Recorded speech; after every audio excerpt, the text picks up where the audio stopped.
3, 2. What's up, everybody? Welcome back to another episode of Untitled Podcast. I'm your host, Ronnie from New Jersey, and with me, as always, Jeremy, the producer, back behind the glass where he belongs. My man, he's over there. We're doing things back the original way, although he's on the right side now instead of the left side, but either way, it doesn't matter. We're good to go.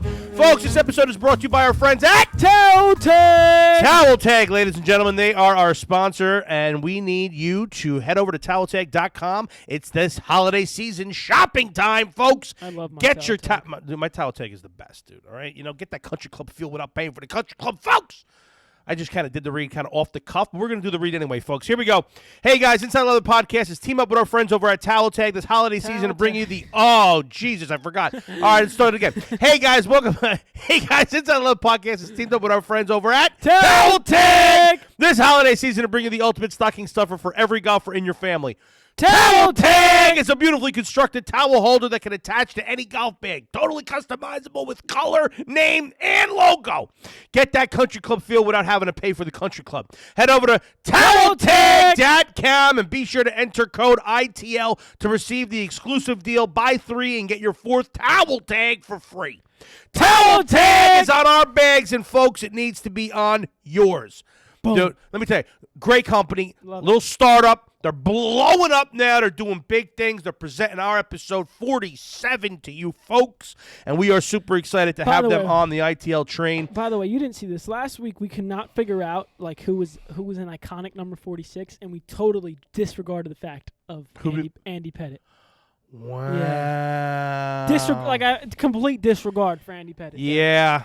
And we're here we are Yeah. trying to figure out who's 46. That's bad by us. Yeah. That's real bad. Nah, by that's us. a shame. That's a shame because he was one of my favorites too. Yeah. I loved Andy Pettit. And then when he retired, then he came back and won. He he was just a horse. Mm-hmm. He was a horse. Whenever he had Bulldog. the ball, you knew he was just going to be solid, especially in the postseason. How do we miss Andy Pettit? That's gross. All right, who's 47 then? Iconic 47, huh? Was John Lynch 47? I don't know. I think he might have been 47, the old safety. Lee Smith? Little Lee Smith Who action? the fuck is Lee Smith? I don't know. You just said his name. You didn't know. You don't know who he is? Mm-mm. You Googled 47 players, and Lee Smith came up, and you Tom Glavine? Glavine was Yeah, 47? that I know. So Glavine was 47. Mhm. He was good. Bruce Haven. He was good. Wow, that is a tight Oh, shot. Bucky Harris wore 47. That's a tight shot. Look how round my face looks. Jesus. Bucky Harris wore Christ, I gotta 47 lose when he was weight. manager. I got to lose some weight. Oh, my goodness. All right, folks. Listen, I think, listen, you go head over to TowelTag.com. No, you Again, have enter to. coupon code ITL. You have to. You get your customized, folks, send a logo. If you want the inside the leather logo, just let them know that Just in the tell 'em. comments. Just let them know you get the ball with the T, our logo. It's fresh. It's clean. It's awesome. Support us, guys. So head over there, check them out, follow them on social media. And, again, we're super excited to be working with them for the foreseeable future. It's Yeah. gonna be, hopefully it's going to be a long and prosperous relationship for everybody. Yeah, you know? we're going to shoot something today later on at. We are shooting a little something, a little cool video for them later on today, and I can't wait. Once this COVID shit breaks, I can't wait to get up there to their headquarters up there is it Ontario? Yeah, I guess. It's up there in Canada. If you didn't know already. So I mean, obviously, when hopefully COVID breaks come springtime and it's not 27,000 degrees below zero up there, maybe we'll go ahead up there. We'll do a little cool little video up there from their headquarters. they're having some charitable event in California, I think, this month. This month, is it going on? Because they're not doing a lot of things in No, California they right can't go. They physically can't go. Like Craig and Rod can't go. now. Right. But they're making all the towel tags for the tournament. Yeah, event, they so- do a lot of cool charitable stuff. So, folks, they got a great story. We had Rod on the show. What episode? Craig. We had Craig on the show. What episode was that? Blows my mind. I don't know. I could look it It up. was a couple months ago. It felt like forever. It did. And time's flying.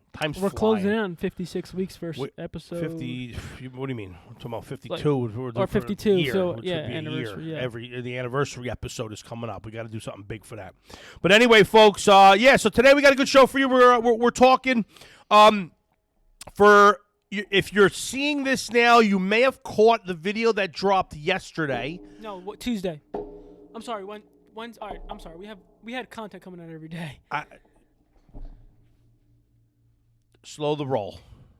What are you doing? You changing the levels? All right, so folks, today we're shooting, our usual shoot day. Monday. Wednesday. Today's Monday, by the way. Today's Wednesday is when the video's dropping, right? The Rock Spring video, our challenge, 9-hole challenge video. No, that's what I was trying to correct you on. That's what you told me. Tuesday. Tomorrow. Yes. Well, then what's coming out Wednesday? Towel tag Rock Spring. Is that going to be done by then? Yes. You asked me that. You're putting a deadline on yourself here, kid. You asked me. We're shooting it later today, and you're gonna edit it tomorrow and post it on Wednesday? Yeah. Wow, the kid's a hustler. All right, folks. So check it out. So Tuesday we dropped an episode, a video. We had a little 9-hole challenge, Jeremy and myself. So we're gonna recap that a little bit today. We're gonna talk about what the loser has to do, because hopefully you've seen the video already. Should we just say what the loser has to do and not really ruin it in case they haven't seen the video yet? No, because this will be your preview if you haven't saw it, and this will be your recap if you did see it.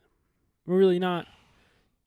Yeah, but are you going to watch it if you know who wins? How about this? If you haven't seen it, pause right now, go watch the video, and come back. Yeah, and come back.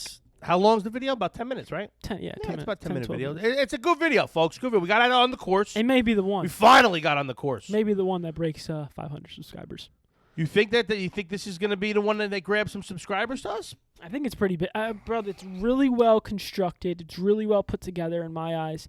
The sequence. No, and I put everything of our videos together, and I think this one's the best one. No, it was very good. I was happy. I was happy with the little preview, little sneak peek that I got. But yeah, no, I think it's gonna be good. So anyway, so check that out. We're gonna recap that today. We're gonna talk about in the video. We said to tune into the podcast to find out what the loser has to do, what the consequences are. Okay. So we're going to get into that. And also we're going to talk a little bit today about brand loyalty. All right? Because there's some fresh PGA news hot off the presses, which by the time this airs, it might not be that fresh or hot. But either way, if you haven't heard, we're going to talk about a little birdie told us that someone's leaving the TaylorMade team. I told you. The birdie's me. I told you because I'm covering all style. You heard it from another birdie. It doesn't matter how we found out about it. It's out there in the ether. All right, and we're going to talk about brand loyalty. Oh, and by the way, you don't know this, but I put a question out there in the ether, and I got responses coming in of what they thought of Jon Rahm jumping the Adidas and TaylorMade ship. I was kind of like building that up so that when we get to it, we say what it was. All right, we'll just cut that. You just let the cat out of the bag. Well, I know we're going to dissect it right now. All right, so by the way, then we're going to talk about club champions. I do the recap. I want the people to know what we're going to talk about in this episode. So no, don't cut it. Don't cut anything. Let it go. It's a podcast. You got to let it go. One take. Anyway, if you want to listen to your response, stay tuned. Yeah, we got responses on there? Yeah. All right, go. We're going to get into it. You want to get into that first, or want to talk about Rock Spring first? Let's just talk about Jon Rahm first. Let's talk about Jon Rahm. All right. You've been on Hollywood. You should be able to figure it out. I should be what? I said you've been on Hollywood. You should be able to when people throw you a curveball, you should be able to figure it out. Oh, no. I'm not saying I can't figure it out, but I was doing something. I was building up the... Yeah, you're right. I was building up the suspense and then hitting the people with what's going on. And I was hoping that it was like, Oh, well, the answers here are something crazy. You just blew it. Anyway, so, folks, let's jump into brand loyalty then. How loyal do you have to be to a brand? What scares me with golf is... people are so locked in with their irons and their clubs. They get so comfortable with them because when you sign a sponsorship, it's usually not like a short-term thing. It's usually a long-term thing. A year, 2 year, 3 year. Jon Rahm, all right, for those of you who didn't hear Jeremy blow the lid earlier, Jon Rahm has decided to leave TaylorMade. Mm-hmm. And Adidas. And which subsequently is Adidas as well. Right. I know there are a lot of people that play TaylorMade clubs that have other clothing sponsors because they were probably in place before they started playing the TaylorMade. Because if you're a TaylorMade guy and you don't have a clothing sponsor, guess what? Because you're wearing Adidas. Right. All right, because they're kind of one and the same. But there are a few which Jeremy had brought up to me. Obviously, Tiger Woods does whatever the hell he wants. He plays the Bridgestone balls. He plays a Scotty Cameron putter with a ping grip. He plays TaylorMade irons now that they make special for him. But he still wears obviously all his Nike gear. So he's obviously an outlier. I mean, then you got your Sergio's who's playing. You're sure Sergio's playing Callaway? So last time I checked, Sergio was a Callaway player. At least a year ago, I'm pretty sure he was. I think that has changed now, where he's independent, and he's bouncing back between a couple of companies. You gotta Google that and search that up, because I always thought he was TaylorMade. No, yeah. I always thought he was TaylorMade, but he's not. He's not featured in any of the TaylorMade stuff. But I just figured that's because he's kind of like he's been off his game a little bit. But anyway, we do know he wears Adidas clothing though. Anyway, but yeah, so Jon Rahm is leaving the TaylorMade train. Now this scares me. For a couple, obviously, look, these people are getting paid a tremendous amount of money.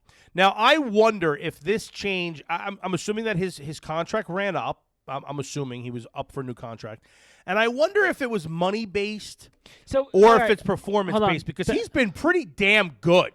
Yeah, Jon Rahm's been playing pretty damn good. He hasn't been able to win the big one yet, right? Yeah, but he's been there. He's been knocking at the door, and he's been doing it with his TaylorMade stuff. From the get. I think he went to, where did he go, Arizona State?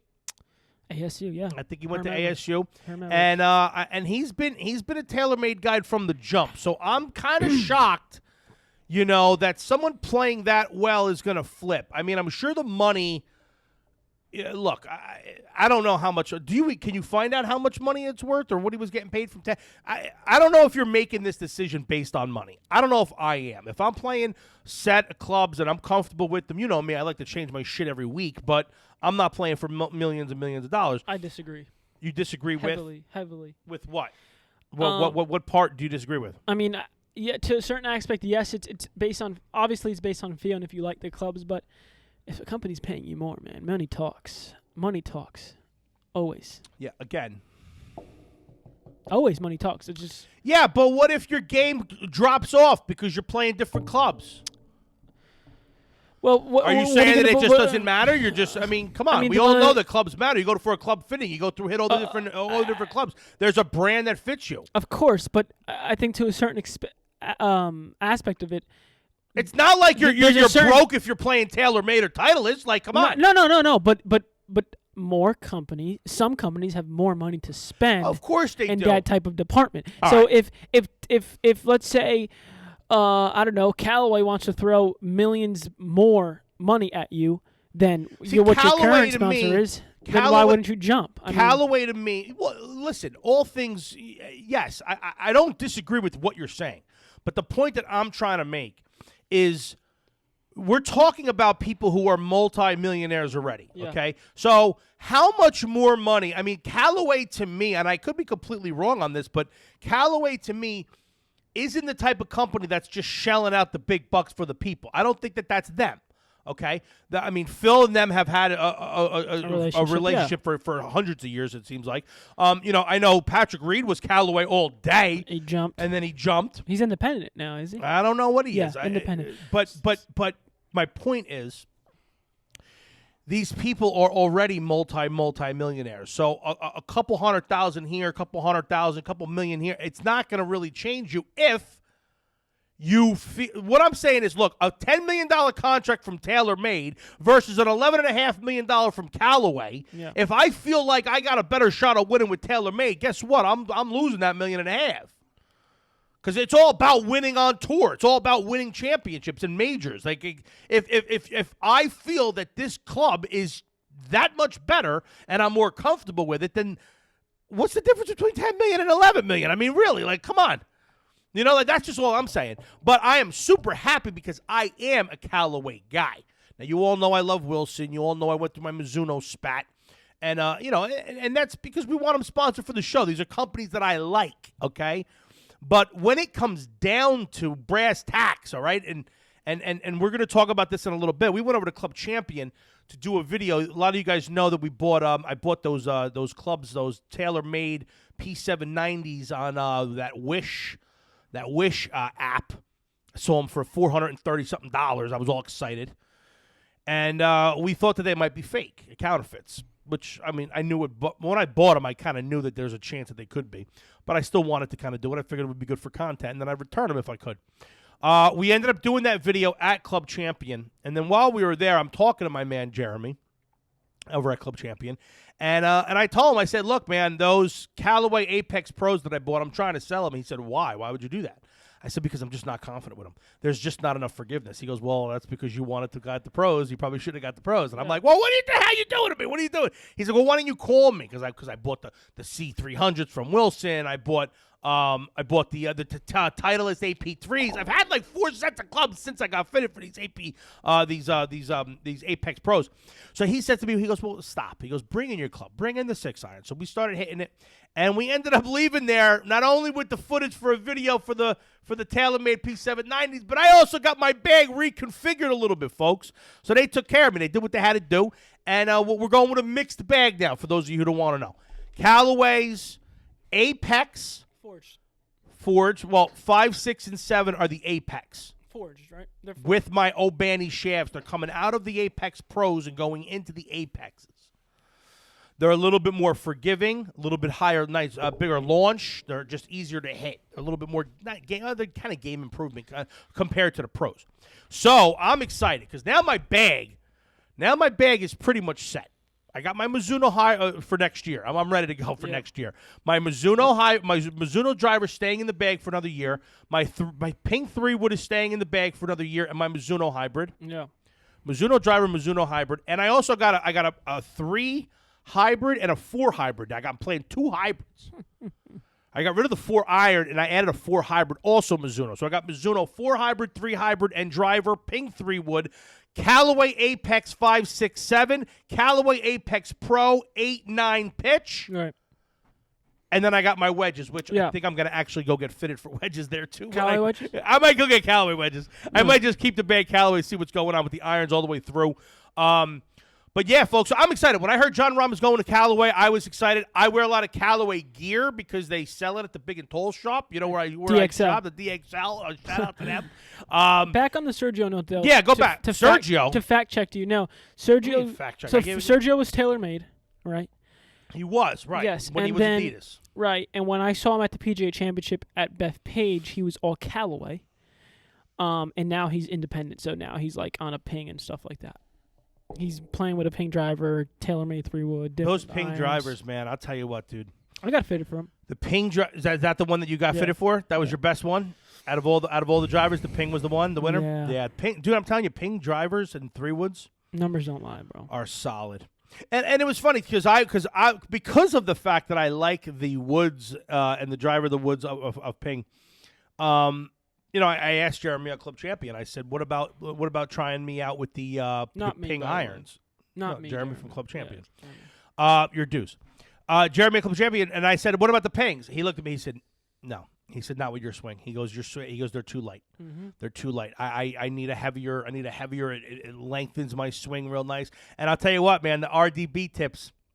They're helping. Mm-hmm. They're helping. I'm really striking the ball. It sucks that I can't get on the course and play because I'm feeling really confident about my swing right now. I'm doing the motion, looking down the line. I'm the fingers off the. Oh, forget about it. Everything that he's telling me is working, and I am excited for next season because we're going to be working on this all winter long. So anyway, so getting back to Jon Rahm. So Jon Rahm has switched to Callaway.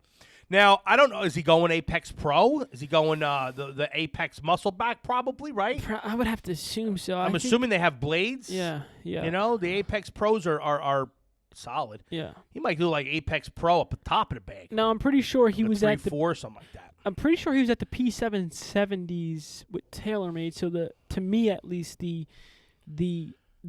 equivalent to a P770 in Callaway would be like the Apex Pros type of thing. Yeah, which is another reason why the hell am I swinging them? but the 8, the 9, and the pitch, there's no problems with it. That's it's the same thing. They're solid clubs. Do you think you have any theories as why he's jumping ship? I mean, I think I'm assuming his contract ran out. I mean, he's getting who's his clothing with now? Travis Matthews. So maybe when you put the two together, maybe it's more money. I don't know. Maybe he went into the lab. And he swung everything. Maybe and he was swinging. Maybe he swung some Cobras. He swung some Titleist. He swung some Callaway. Mizuno, I mean, who knows? Who knows what goes through these golfers' minds? But if I was on tour, okay, you want to be paired up with a company that you believe in, that you trust. I have a theory, though. That's good. But I would go into like a club champion setting type of thing, with my coach or whatever. Maybe not necessarily a club champion, but just a place. And I would try every single club. And I wouldn't just hit them for like 5 swings each. I would hit them for a day. Yeah. I'd go into the lab for about a week. Every day I'd hit a different iron from a different company. I'd find the right shaft for that iron, and I would just, find the morning I'd be checking shafts.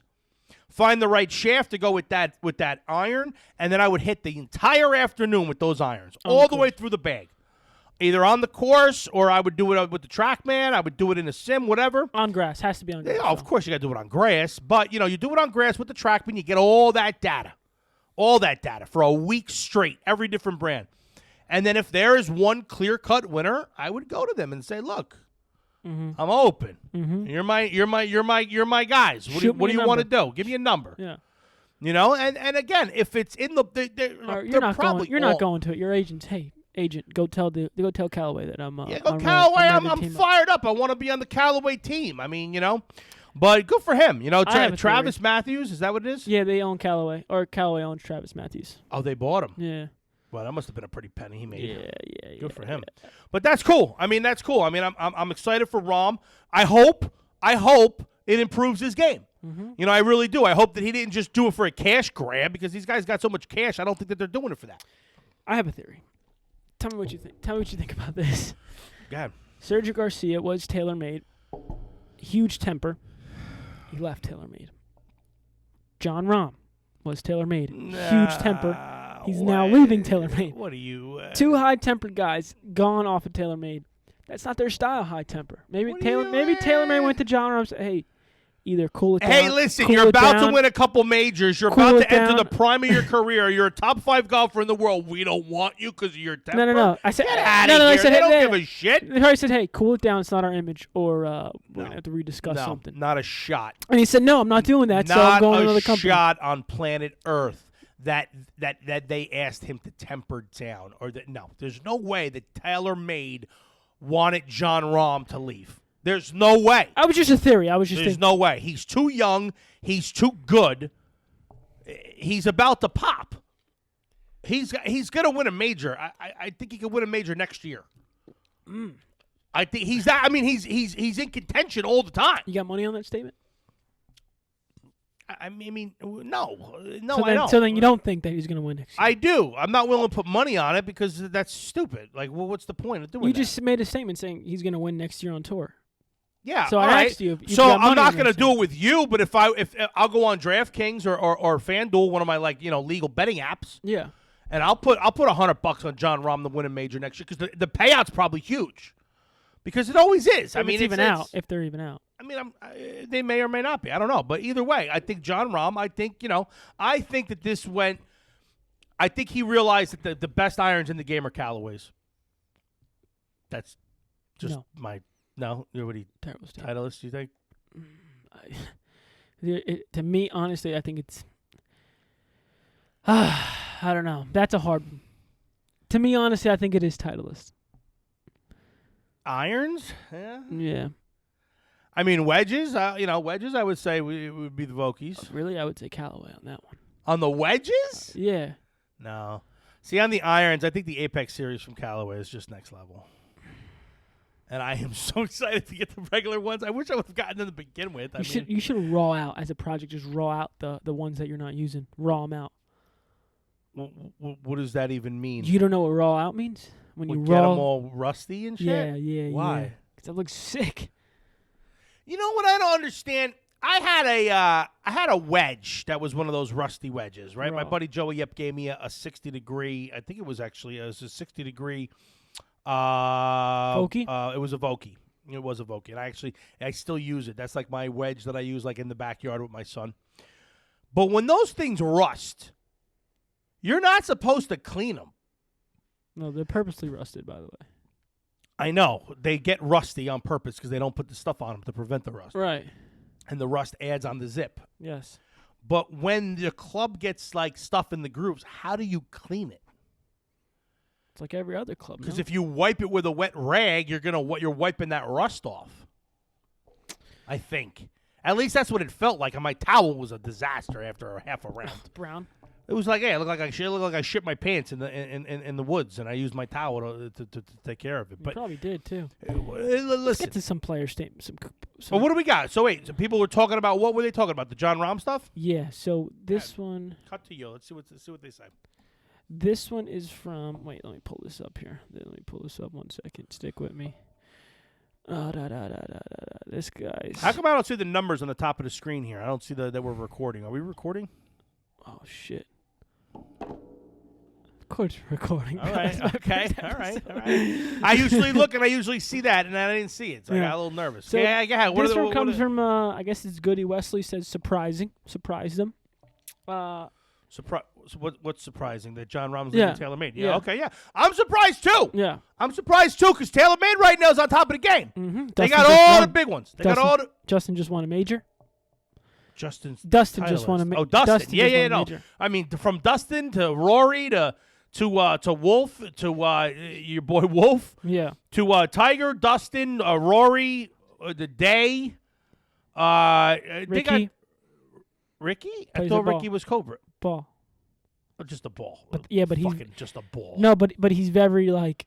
He likes the ball. Yeah, but he's very like. Because they made that stupid orange ball that looks like but he's very. They're trying to be Callaway. But he's very present as far as like commercials and stuff like that. Well, because he's very popular. He's a popular guy. Like the young kids like him because he used to be like a motocross guy, right? The long hair, the stupid mustaches that he wears. So JT said, JT Aura Hoods, I think that's you say his name. Loves seeing the big stars that are not sponsored by the big clothes sponsors. So Travis Matthews, not a big sponsor, but a well-known name is going to be on him now. So that's going to be cool to see. Yeah, and Rahm's a big guy too. Rahm's a big guy, so I want to see the fit. Mm-hmm. I want to see the fit. Not as big as you, but he's probably like XL. No, he's. XL. I don't know. He's a big dude. He's an XL guy. He's a big dude. He's like a linebacker. He's built like a linebacker, Jon Rahm. He's not built like a fucking D-back. He's a linebacker. He's a big boy. He's a linebacker. He's not. And when he gets pissed off, like, get out of his way. Yeah. All right? Get off the tracks when Jon Rahm's coming. Oh, here's a good one. What do we got? Matthew Gordon _golf said he'd be silly to do that. Stick with Adidas. Wow. Why would he be? Why? I don't know. It's his statement, not mine. No, I'm trying to understand why. Why? I mean, Adidas is like, you know. I don't know if I would leave FootJoy, but but Adidas, I don't know. I mean, maybe Jon Rahm's like me. Adidas shit runs thin, runs slim. It's like those European slim fit shit. Like they don't like have a lot of stuff that fits the big guys. You're European, you're saying? What? You're European? Adidas Are you European? No, I'm American. What are you talking about? Oh, you are European technically, no? I mean, technically, my grandfather and my grandmother were born in Italy, but that's not the point. I got family. Well, my mother's father was born Sicilian. in Ireland. No, I'm not Sicilian. I'm from my family's from Avellino. I thought you said you were Sicilian. No, that's what you keep saying. I don't know why you keep saying it, but it's like you think that's like funny or something. That's because Sebastian. Sicily's like another whole country. Yeah, Sebastian's like you're Sicilian out of town. Sicily's like another whole country. I was in Italy, right, back in 2000. I was in Italy. It was actually kind of a cool trip. I was there for a month. My high school Italian teacher, Mr. Loop, right, Anthony Lupico, I was Seton Hall Prep. He calls me up when I'm in college. I was a freshman in college, and I was not even a freshman. I was actually in college a couple of years. I was in college like 4 years.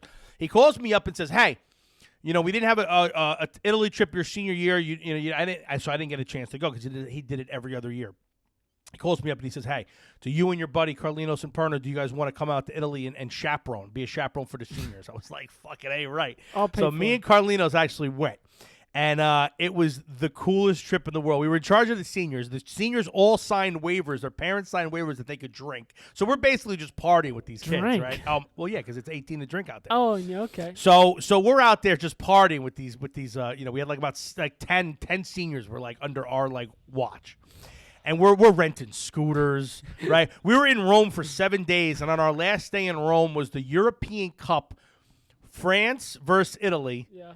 Italy was winning 30 seconds left in the match. We're watching it in the Piazza Navona, broadcasted on a wall. It was like the craziest thing I've ever seen. 30,000 people scrammed into this little piazza. We're cheering on the soccer, right? And whatchamacallit? And France ends up scoring with like a minute left. They tie it up, and they end up winning it in extra time. And the place cleared out like there was a plague. Right. Like it was like bad news bears. But we had such a good time out there. But I got to say, when we went to Sicily, and my friend Carlino, he's Portuguese, but he speaks fluent Italian, right? Kid was good. He was like my translator while I was there. And when we got to Sicily, he didn't know what they were saying. Mm-hmm. The dialect in Sicily is like a completely different language. They were speaking like slang. They were speaking really, really, really fast. He had no idea what the hell they were talking about. But anyway, quick story. So we rented all these scooters, right? And but one of the kids fell off the scooter and hurt himself, right? So they were like, all right, that's it. No more scooters. You're not renting scooters anymore. Scooters are done. So we're on the boat. We're on the bus. We're like, yeah, all right, whatever, Luke. And we get to Capri, and all the kids, all the other kids on the trip are all on the beach, and we go and we rent a speedboat. Yeah. And we got these kids now out on the water, and we're coming up in the speedboat, and we get right up to the beach, and we're waving and beeping the horn. And Luke goes, "What the hell are you doing?" And we're like, "Luke, you said not to rent scooters, but you didn't say anything about a boat." Like he didn't want us renting anything. It was so funny. And one of the kids got sun poisoning. Oh my God. One of the kids got sun poisoning. You can even tell your kids to put sunscreen on. He was out there. He was on the Mediterranean. Do you remember who the kid is? It was August. Yeah, I don't want to have to call him out though. The kid, shut him out. The kid had like bubbles. It was oh my bad. God. I felt so bad. But we had a great time in Italy. But I couldn't buy anything. I couldn't buy a single thing. I bought a really, really expensive watch because I couldn't buy any clothes. Nothing fit. I bought a 3X Italian, and I wasn't even really a 3X at that point. A 3X Italian soccer jersey, the national soccer team, right? Cut, right? Probably cut nice and tight. Bro, it was so tight. I went to the guy in the shop, and I just bought it because I wanted it, but it didn't fit. I said, cuz, this is not a 3X. Like, it was literally like an XL. Everything in Europe runs super slim. Yeah, Italian. Super slim. Because they eat, and then they go walk. Yeah. You know, like they walk it off. Then like we eat and we don't walk. We don't do anything. We get in our car and drive. But no. Anyway, so Italy was great. Adidas, I'm not a fan. Not a fan of Adidas. The shit just doesn't fit. I like the look of it, but I don't like it. Yeah, neither am I. Nowhere near. You'll never see me wearing Adidas. Let's start there. You'll never on course, off course. And in my room, you know, Ron, I have about 100 pairs of shoes. Not one pair in my room are Adidas. Or well, not, no, nothing. You're a Jordan guy. You're a Nike guy. Yeah, nothing I own Adidas. Nothing. Yeah, no. But anyway, brand loyalty, I think, is big. But bro, did you see the new shoes that Adidas came out with? Well, you just said that you weren't gonna. I know. But Adidas came out with new shoes, and it's a collab with Adidas and Vice Golf. Really? Mm-hmm. Can you throw a picture up on the screen so I can see what they look like, so we can see what we're talking about here? I'll just send you a pic. Yeah, I mean, no problem. or you could put it on the TV screen. Yeah, I will. I'll overlay it. But how about I just send you the pic? No, I don't mean in the episode. Oh, we forgot to cover up the thing. Oh well. We got an outlet. We got a visible. We outlet. forgot our towel tags. Is what we forgot. Oh, and the towel tags. Oh, Jesus. Oh man, I got so much crap in my truck. It's buried. But anyway. Sorry, guys. No towel tags up there. We got to put it. You know what you got to do? You got to put the picture. You got to overlay it somehow. I'll put the logo on for the show. Yeah, that's a good idea. Just put a little presented by towel tag next to the there you thing. Go. Oh, he sent me a text message. Let me see these things. What are we working with? It's kind of fire. Yeah, right. Yeah, I like the little outline in green. Cool show. Cool looking show, and I like that you don't see the slashes, you know, the Adidas slash things there. Yeah. But anyway, all right. Well, I mean, look, good luck to Jon Rahm. You know, I hope he plays better with the Callaway clubs. It'll be good for Callaway and good on Callaway. Yeah. They signed a young kid in his prime. I'm curious to see what the numbers are. Let's keep an eye out for the numbers. I want to know what the numbers are. I want to know how much he's making. I would love to know how much he got offered from TaylorMade. I'd love to know really why he left. I'm sure he'll be interviewed at some point. You love running those pockets, boy. Why don't you go ahead and why don't you reach out to Jon Rahm, see if he wants to come on the pod. I'll get him on, yeah. See if he wants to come on the pod, because we got to ask him real life questions. Okay, I'll get on. Why'd you leave TaylorMade? You know, was it cash? Did Callaway break the bank for you? Or are you just my guess is that he's focused on winning, and he feels like the irons from Callaway are superior from the irons at TaylorMade. That's my opinion. That's my guess. I think that they're better. And I just was in a sim literally 3 days ago. And for me, it's Callaway leaps and bounds. You saw the numbers. Yeah. The fake TaylorMades were a joke. I mean, come on. The real TaylorMades were a joke. Not a fan, man. They look nice. Whoa, wait a second. Back on the real TaylorMades. I was smashing that 1/6 iron. What's that? 1/6 iron? The P790, man. That thing was going 195 to 200. It was. You were swinging it good. And I was for me, it was the feel. I didn't like the sound that it made. It made like a clicky sound. Maybe it's not good for big guys, like you said. I don't know. I don't know what it is, but the Callaway for me works. I mean, but, again, I like TaylorMade as a brand. Yeah. I really do. I just think, when it comes to irons, it's I want to try their wedges because I've heard nothing but good things about the TaylorMade wedges. I had the high toes that I love. They were in a bag for a while. I did have a set of the high toes. Yeah. I gave them to my brother. I was gaming. My brother's got my high toes. You took my high toe, too, because you lost one, give it back. I give it back. No, I know you did. It's at Ballion. If anyone passes by Ballion and sees a go in there. wedge with a black shaft. For a high toe. You have a black shaft on it? Yeah. You have a brown high toe with a black shaft? Yeah. And it's sitting there. It was sick, though. It was sick. And you never went back to Ballion to get it? No, I did, and I just completely forgot about it.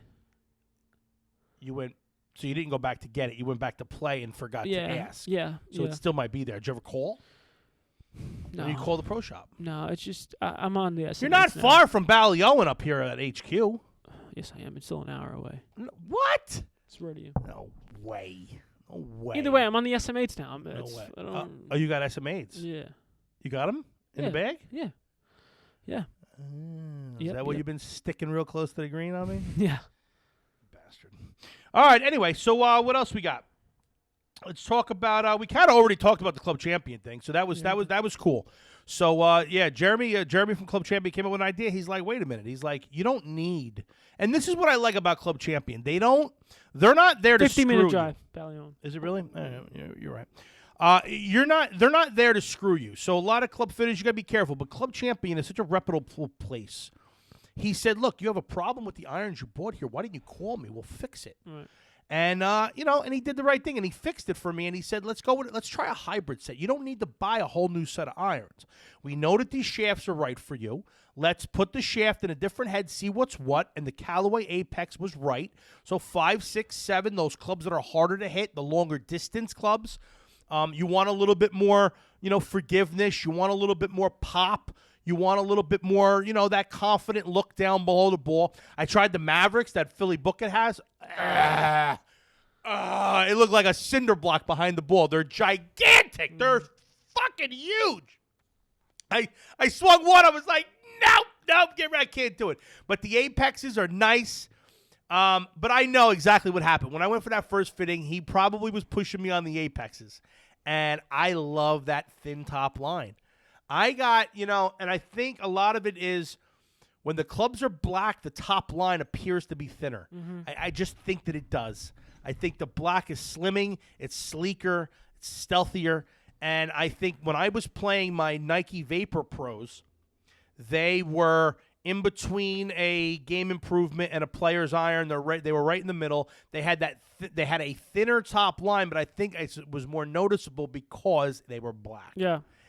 So when I went to go get the Callaways, I was looking for that thin top line. The Apex Pros is just that thin top line, but they're also thin on the bottom. Right. And they're also not very forgiving. They're more of a player's iron, and I don't strike the ball with the consistency needed to play a player's iron, but I don't like the look of those big, chunky game improvement irons. So for me, the 5, 6, 7 Apex, nice. 8, 9 pitch, Pro, nice. My set is complete now. It's got some variation to it, so maybe I won't get sick of looking at these clubs because I'm looking at 2 different types of clubs in my bag. I can't believe I never thought of that to begin with. I should have did that. I should have had, let me get 2 Mizunos in this set. Let me get 2 Callaways. Because then I won't get sick of them because I'm looking at a different goddamn club every hole. Right. But I'm excited. This is what I do. I get excited for my bag in the winter. It's bananas. Yeah. But we'll do a what's in the bag before the start of the year because I have a feeling it's going to switch. I might have to upgrade the driver. Oh, God damn it. I'm going to do it. I'm just going to – I know I'm going to do it. I got to get the wedges done. I got to get the wedges dialed in right because the Mizunos didn't work. I'm proud to say that I've been using my driver now for 2 seasons. So have I. 2 seasons. So have I. My Mizuno. I got fitted for my Mizuno beginning of last season. Mm-hmm. Beginning of last season, not 2019, because the first time I hit it, I reached out to. Oh, wait a minute, that was. Yeah, it was last season. So yeah, last season. It was not this past summer, the summer before, because I reached out to Frank and Mike when I first played it. The first time I hit it, I made a video for them. They didn't respond. Fast forward 6 months later, I made another video for them that they did respond to, and here we are, episode 47 of a podcast that's brought to you by Golficity and now presented by Towel Tag. Towel Tag. All right, cool. So that's that. We're gonna check that off. We talked about brand loyalty already. Let's do another quick read and let's get into our little match that we had. Mm-hmm. Right? Hey, folks, the Wood is official. It's Christmas time. Here we go again. It's time to buy something for your folks. Let me tell you something. If you're looking for something for Dad, all right, you buy Dad a towel tag with his name on it, put a logo on there, put the inside of the logo on there, or any logo you want. If he's a Yankee fan, throw the Yankee logo on there. If he's a Jet fan, they suck. Don't put a Jet logo on anything. Trust me, I'm a Jet fan too. It sucks. Dolphin fan, put a Dolphin. Yeah, logo on whatever. You put your dad's favorite team. Or if he's got a logo, or maybe his initials, or something cool like that. Family crest would be cool. Go find out like the crest of your family's name and throw that on your towel tag with his name on it for Christmas. Perfect. And then also you pair that up with the Woodist Official. All right? Head over to the Woodist Official. At the Woodist, we fuse fashion with nature to create wooden watches that are handcrafted for life's adventures. Head over to Etsy.com and search the Woodist Official and be sure to enter coupon code ITL20 for 20% off. And the coupon is good forever. All right, our friends over at the Woodist Official. The wood, it comes in a really, really nice presentation. The box is awesome. The watch is great. It's comfortable. It looks good. It's a great watch. So again, pair your towel tags with your Woodist watches this season for Dad for Christmas. You will not be let down. I'm telling you, he's going to be super stoked when he opens this up. There's no doubt. He just can't not be happy about it. Because I mean, Dad's got watches. I mean, how many dads have a wooden watch?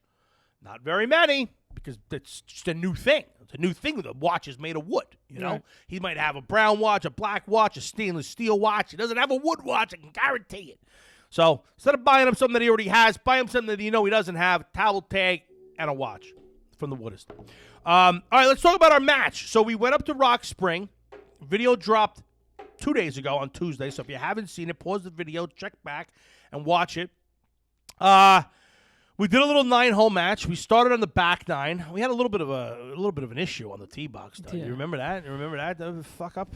Let's not talk about it because we're going to be honoring. Let's talk about it. We're going to be honoring members there, so if this ever gets back to them, we may be in trouble. Well, no, I mean, no. I wanted to get back to them. It's nothing against them. No, this is constructive it's criticism. Total, and it's not even really criticism. I mean, this is just what happened. Like, it couldn't have been avoided. Yeah. I mean, well, I get that back. It could have been avoided, but it's not that bad. It's not a big deal. Like, I get it. It happens. I just kind of want to. Right. It worked out fine. So we were scheduled. We were scheduled for a 9:30 tee time, right? 9:30 in the morning. I call over there. And we had frost delay, right? It was cold, folks. It was cold. We had frost delay for like 2 hours. Yeah, they said 2 hours. 2 hour frost delay. So we still get there at like 10 o'clock. So we're still, because whatever, we were supposed to be there. We had a commercial. We had a video to shoot, right? We were shooting a video. So we got there. We were going to play the front 9, film the challenge. And then we're going to shoot the video on the back 9. So we get there at 10 o'clock. The camera crew's there. Me and Deuce are there. We're ready to go. And we got the frost delay.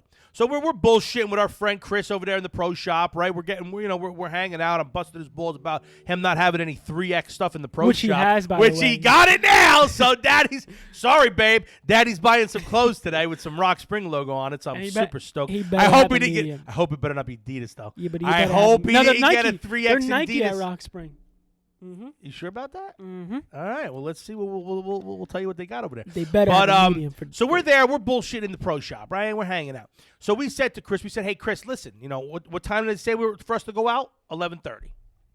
So now it's like 10:45. Right? No, I'm sorry. We went to the starter. The starter that was on deck. I'm sorry. The starter that was on schedule. We went to him and we said, hey, with a 9:30.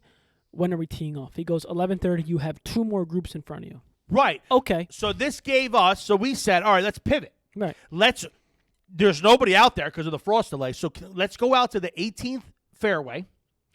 Let's shoot the video we have to shoot, which should only take about 15, 20 minutes. Which it did. And that'll give us perfect time to get back for the 11:30 tee time. Right. The guy said, cool. Chris okayed it, the GM, so we're ready to rock. So we getting our carts with the camera crew and everything. We're going out to the 18th fairway, and we're shooting a commercial, right? We're doing what we got to do, right? Happen to be for Towel Tag, right? And so now we're popping that through, and then we come. The Jets fired Greg Williams.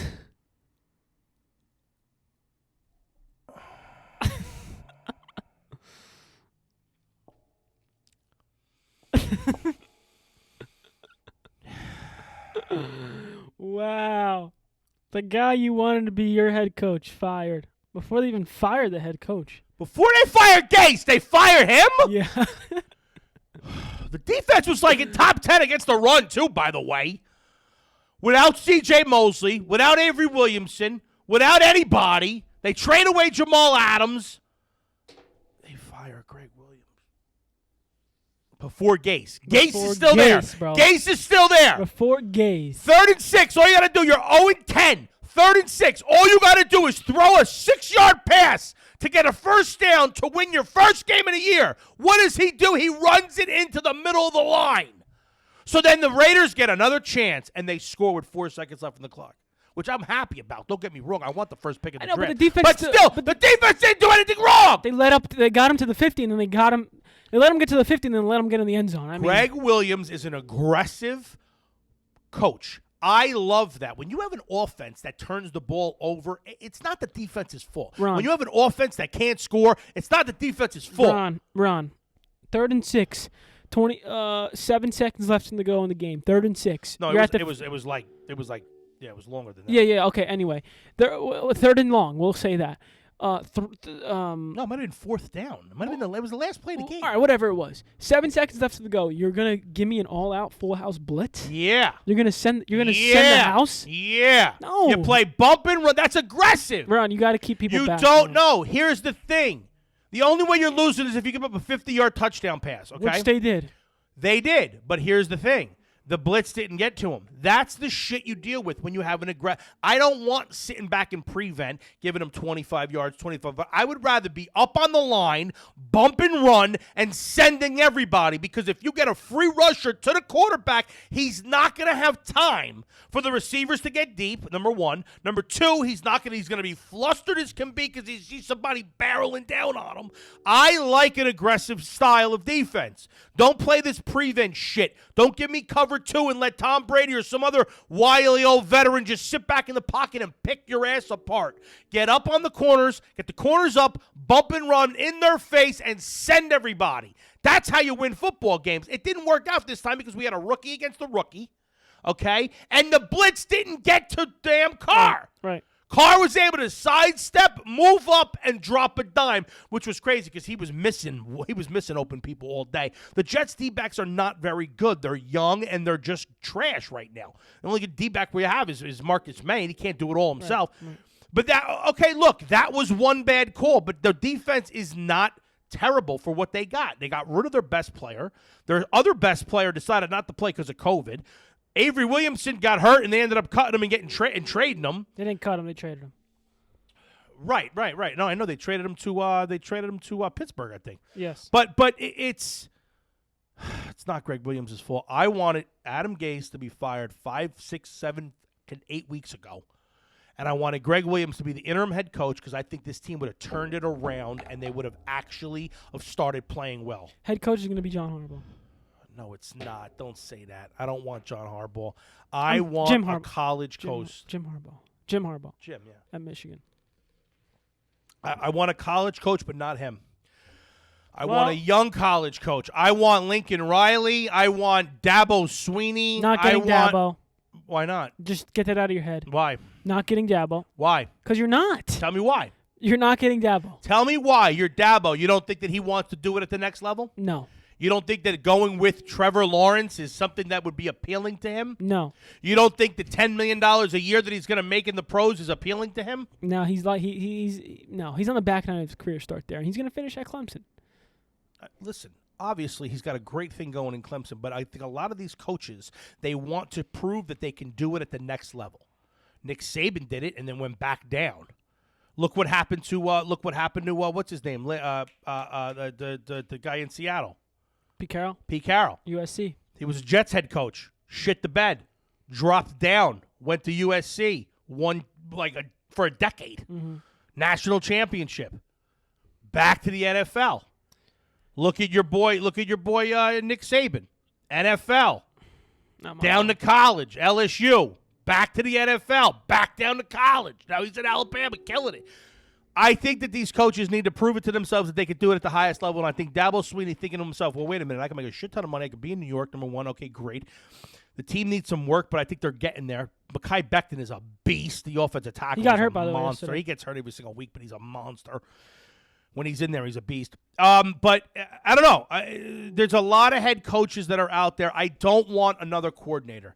The Jets went from Parcells. I mean, you got Herm Edwards, D coordinator. You go Rex Ryan, D coordinator. You go. First you went Mangini, D coordinator. Then you went Rex Ryan, D coordinator. Then you went Bowles, D coordinator. Then you go Adam Gase, O coordinator. Shit. Rex Ryan, I loved Rex because he gave the media what he wanted. He was a no-nonsense kind of guy. He was in your face, and he was, aggressive.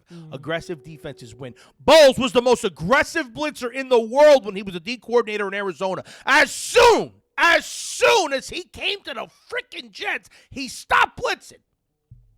I don't know. Anyway, we're talking too much about football. Anyway, let's get back to the he has the best defense in the NFC. Bowles. Who does? Todd Bowles is creating something special in Tampa Bay. Dude, they just got rocked, bro. Tampa Bay has a solid defense. Rocked. Your boy Brady didn't even shake hands with what's his name, with the Rams. They got blasted by the Rams. I'm saying the Buccaneers have a solid defense. Whatever. Anyway, so yeah, we're at Rock Spring. So we're at Rock Spring. We're on the part at 18th fairway. We're shooting our video, and it's our time. We're done. We wrap up the video. We're right around 11:30. We come back, and there's a group on the tee box. No. We're on the tee box. Oh, we were on the tee box, and then a group comes rolling around. No. Well, they come behind us, and then the starter comes stomping. Well, there was a group that just went off. Right. We jumped in. There's another group that was coming. And here comes the starter. He says, "What are you guys doing?" Shooting a video. He said we're playing golf. We're like, we're teeing off. Yeah. He's like, "Well, what do you mean?" We're like, "Well, 11:30." He pulls out his list. He said that we were supposed to go off 4 groups ago. Right.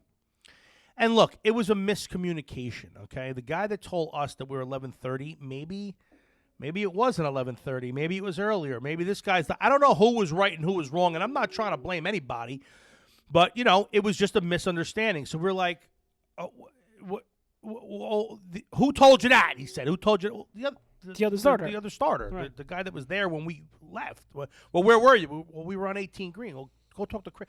It was like, wait, what are you talking about? I told the guy, we're sitting there. We're like, wait a minute. What are you talking about? We were told 11:30. We were told to go do this. We could do this. And we came back and we're ready to tee off. And now you're telling us that there's 2 groups and then another 2 groups that all have to go out together. And we're like, what?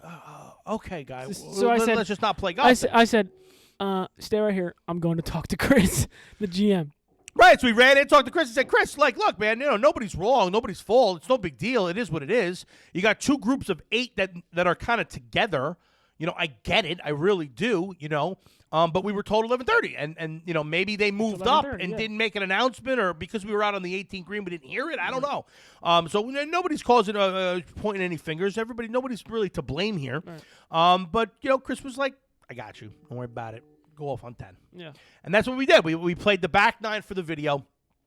And this was the video. This is what we did. Basically, we set some odds, right? We played for a little bit of cash and we played for a consequence. And we'll talk about the consequence here in a minute. So it was a 9-hole match. And folks, this is what you got to do. When you're playing with somebody, sometimes it gets stagnant. You play with the same person all the time. You got to make it interesting, okay? This is what we did. I got a mulligan on every hole. Now, I didn't use them properly. Looking back on the video, I think there were some times that I should have used them. I forgot one hole. I forgot about the mulligan thing. Right. Which was bad on me. But what we did was I got to use a mulligan on every hole. And if I won the hole, great. If I won the hole without using a mulligan, I got to pull a club out of your bag. Mm-hmm. And then if he won a hole, he gets to pull the club back out, or he gets to take the clubs, back. So, right off the bat, I yanked my drive. I was so frustrated for what happened. I was all flustered, and with the whole starter thing. So we get up to the 10 tee box, and I just completely shank it. No practice swings, no nothing. We just got done filming. We were rushing. We were rushing to get because now we had a rush to get ahead of the person who was on 9. Right. We had a rush to get ahead of them, so we didn't cause any problems, and we had to start moving because we were filming. And when you're filming, you don't have time to really hone in and play. You got to rush to the ball because you got to get the shots, and you don't want to make the people behind you yelling at us because we're setting cameras up and stuff. So anyway, I yanked my first drive. I end up using my mulligan right off the bat. Second drive was all right, but I ended up screwing up around the green. I think I double bogeyed 1 or 10. Yeah, you did. So you won. I think I double bogeyed the first 3 holes. The first 2 holes for sure, maybe 3. Maybe 3, yeah, first 2. I lost the first 3 holes. I double bogeyed 1 and 2, or 10 and 11, and then I might have just bogeyed. Mm-hmm. I might have just bogeyed. Bogeyed.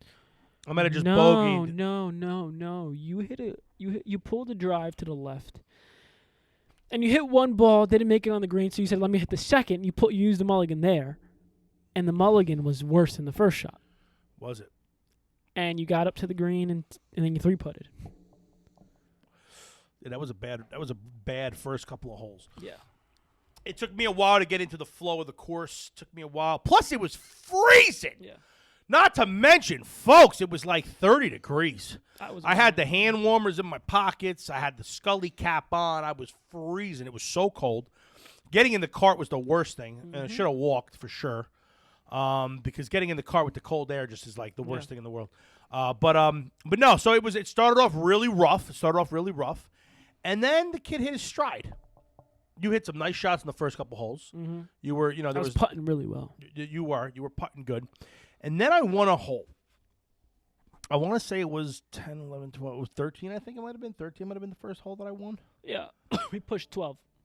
We pushed 12. I'm sorry. We pushed 13, and then you won 14, the par 5. I won the par 5, 14th, and took your putter out. Mm-hmm. And that was... Then I was all fired up. You thought you had something. I was like, all right, I got something here. Because now I could just use my mulligan and just keep pushing or winning holes, and he just can't putt. Right. So I figured that there was no shot. But tell everybody about your strategy now. When you're playing a game like this, where you're now all of a sudden you don't have a putter in your bag, mm-hmm. Did you look at the hole a little differently? Did you do something where you... Was there any strategy involved, or were you still just trying to play it normal and just wing it? At the first time I lost my putter, I was a little flustered, I guess you can say. So what did I do? I hit my drive and it barely went anywhere because I didn't chunk it, but I hit down on it till skidded off the ground. Right. It was a really bad drive. Right. The second the hole after that you won, I hit a really really bad drive. Right. I hit it into the ground and went just couple hops, and it was 10 feet in front of the tee box. Took out the hybrid, hit a great shot with the hybrid. Another really that landed in the bunker. Another really good shot of the bunker, and then I just tapped it in with the wedge.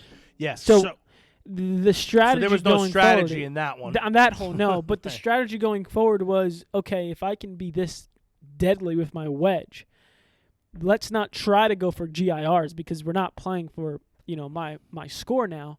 We're playing to win. So if you're playing without a putter, your strategy then flips to I don't want to hit a green. So if you're $185 out, you want to hit about a $175 shot be short, chip it close, and tap it in because you can only tap in with a wedge. Right. You don't want a 25-foot putt with a wedge. No. Right. All right. So there's some strategy involved there. Now, for me, it became strategy. Do I think I can win the hole? Because if I can win the hole without using the mulligan, I get to pull another club out, which would have been your 60 degree. Right. I would have started just out at the bottom of the bag. For me, I think there were times in this match, especially late when I started picking it up and turning it on and coming back, I should have – I was not using mulligans early in the holes, because I wanted to win the hole without using the mulligan so I can take another club from you. Right. Not thinking I should have worried more about winning the hole and keeping your putter in my bag to make it harder on you. Mm-hmm. But yeah. So anyway, so we make it through. Where are we at? Oh, we're at an hour. So all right. So we're good. So we're right about there at the I'm coming back. So where was it that we tied it up? I tied it up on what, 17? You tied it up on 17 because we pushed the whole. We pushed 16. So we pushed 16. So 17 carried over, and I needed to win 17 to get it all square. Yeah, because since we pushed 13, 15 was 2, and then I won the one. 10, I 11, won it back. 12, Yeah. 13 we pushed, so 14 was 2. 15 I won. 16 we pushed. 17 I won, so that put us at 4-4 going in to 18 hole. And yeah, so go ahead. So what happened on 18? So you hit 2 good drives because you just said, why not just use my mulligan? I don't know why you did that. That's mind-boggling that you did that. Well, no, because I hit my first drive, and they have a blind fairway because you're hitting uphill on 18. And I know left is safe because there's a lot of space there, but there is a tree. There are a couple trees over there. And coming into 18 green, you don't want to be left. Right, you want to be right. Because there's a big-ass bunker protecting the left side of the green. So you don't want to be coming over that bunker because then the hill goes away from you. And it's almost impossible to stop. Right. So if you're short, you end up in the bunker. Right. If you're long, or if you hit the green really from that angle, you're rolling off the other way. Correct. So you want to be on the right side of the fairway on this particular hole. So when I hit my drive, I knew it was safe. I knew it was good, but it was on that left side. And I thought to myself, well, I let you hit. Did I hit my second one first? Yeah, immediately you went. Because it's also a short one. So I thought that there was a chance that you could possibly drive the green. Mm-hmm. So I said, I have to do this now. But you didn't think so. But you thought there was on the right. Right. I knew that there was a chance. I didn't think you were going to do it. But so I wanted to hit again and put it on the right side. I ended up putting the second drive in the same exact spot. Not as far left as the first one, but, still like right on the first cut. Still makes it a hard shot. And sure enough, you get up there and you just hit a howitzer. I mean, you just blasted the ball. Yeah. And it had a nice little power fade action to it, and it ended up being like what? It was 10 feet, 10 feet off the front of the green. It was on the heavy rough, so it wasn't on the fringe, but it was in the heavy rough next to that bunker. It was to the right. It was right of the green side bunker that I was worried about my second shot. Yeah. You hit your drive up there, and I knew I was in trouble. But my second shot went off the green a tad to the left, purposely because I didn't want to I couldn't go for the pin. Right. So I wanted to avoid that bunker, avoid that trap. So I aimed left of the green, and I ended up hitting it left of the green. So all I had to do was go up and down for a par, and then I had to hope that you screwed up because you didn't have a putter. No, you didn't have your putter. No putter there. So I get up there. I'm away. My third shot was away from your second shot, and I stuck it. I spin it. I was so excited about that shot. I was so pumped up that it was right there. And then you get up and you chip it. Well, you drilled the putt. You drilled that. 10, I did. Yeah, 10 foot. Well, you chipped it. You were like 6 feet. Right. He chipped it to 6 feet. So I knew I had to make a putt. I had about a 15-footer. I had a nice chip shot. It ran down about 12 to 15 feet from the hole. And one-handed, made the putt, was pumped. Yeah. Was fired up. Because I'm like, look, a 6-foot putt for Jeremy with a putter, he's making probably 90% of them. a 6-foot putt with a wedge. Drops down. I got a shot. Now, if he misses that with the wedge, he could 2-putt. He could blade it, and it could go past, and I could win this freaking thing. Right. Because here's what we were playing for. We were playing for cash, right? We had some cash on the line, right? Do you remember what the cash was? I remember. Was it I don't just remember. 200? I thought we were going to set something on the show. No, I just don't remember what the cash was. It might have been 250. It might have been. It was either 2 or 250. Yeah. We were playing for the match.